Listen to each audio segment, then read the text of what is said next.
اعوذ باللہ من الشیطان الرجیم بسم اللہ الرحمن الرحیم۔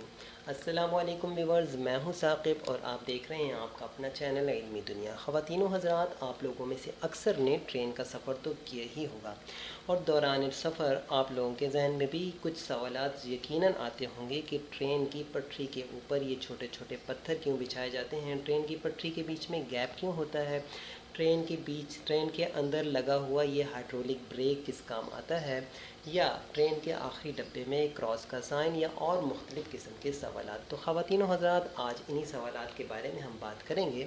تو چلتے ہیں آج ویڈیو کا آغاز کرتے ہیں۔ خواتین و حضرات، سب سے پہلے بات کر لیتے ہیں کہ ٹرین کی پٹری پر ان پتھروں کو کیوں بچھایا جاتا ہے، ان کا مقصد کیا ہے۔ تو اس کا جواب یہ ہے کہ ٹرین کی پٹری پر ان پتھروں کے بچھانے کا مقصد ٹرین کی لیول کو برقرار رکھنا ہوتا ہے۔ مثال کے طور پر اگر ان پتھروں کی جگہ سیمنٹ کو استعمال کیا جائے تو بارش کے پانی کی وجہ سے جگہ نرم ہو جائے گی اور ٹرین کے وزن سے جگہ دھنس جائے گی، لیکن ان پتھروں کی وجہ سے بارش کا پانی بھی آسانی سے گزر جاتا ہے۔ یہ پتھر پانی جذب نہیں کرتے اور زمین اپنا لیول برقرار رکھتی ہے، جس کی وجہ سے ان پتھروں کو استعمال کیا جاتا ہے۔ اب بات کر لیتے ہیں کہ ٹرین کی پٹری کے بیچ میں یہ گیپ کیوں چھوڑا جاتا ہے۔ خواتین و حضرات، آپ لوگوں کو معلوم ہے کہ ٹرین کی پٹری لوہے کی ہوتی ہے اور لوہا گرمیوں میں پھیلتا اور سردیوں میں سکڑتا ہے۔ دوستو، اگر پٹریاں بچھاتے ہوئے اس گیپ کو نہ رکھا جائے تو گرمیوں میں لوہا پگھلنے کی صورت میں دباؤ کی وجہ سے پٹری ٹیڑھی ہو جائے گی یا پٹری ٹوٹ جائے گی۔ اسی وجہ سے اس گیپ کو رکھا جاتا ہے۔ اس کے علاوہ ایک سوال جو اکثر ہمارے ذہنوں میں آتا ہے کہ ٹرین کے آخری ڈبے پر یہ کراس کا سائن کیوں لگایا جاتا ہے۔ آپ لوگوں نے اکثر عموماً دیکھا ہوگا کہ ٹرین کے آخری ڈبے پر یہ کراس کا سائن ہوتا ہے۔ یہ کراس کا سائن اس بات کی نشاندہی کرتا ہے کہ ٹرین پوری گزر چکی ہے، یعنی یہ ٹرین کے مکمل ہونے کی طرف اشارہ کرتا ہے کہ ٹرین مکمل جا رہی ہے۔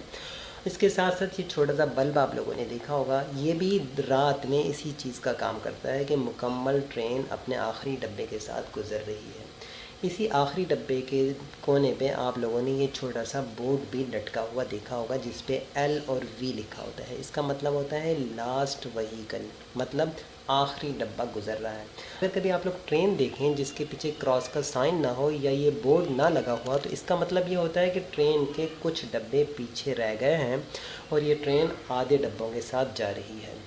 خواتین و حضرات، اب بات کر لیتے ہیں ٹرین کے اندر لگی ہوئی اس ہائیڈرولک بریک کے بارے میں، جس کو ہم چین بریک کہتے ہیں۔ یہ چین بریک ایمرجنسی کی صورت میں کام آتی ہے۔ دوستو، آپ کو یہ بھی بتاتے چلیں گے ٹرین ہائیڈرولک پریشر پر چل رہی ہوتی ہے۔ اگر کوئی شخص ایمرجنسی کی صورت میں اس چین کو کھینچتا ہے تو ہائیڈرولک پریشر ٹوٹنے کی وجہ سے ٹرین اپنی رفتار بھی کھو بیٹھتی ہے اور آہستہ آہستہ رک جاتی ہے۔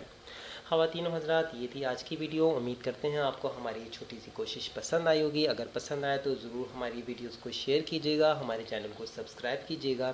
السلام علیکم ورحمۃ اللہ وبرکاتہ۔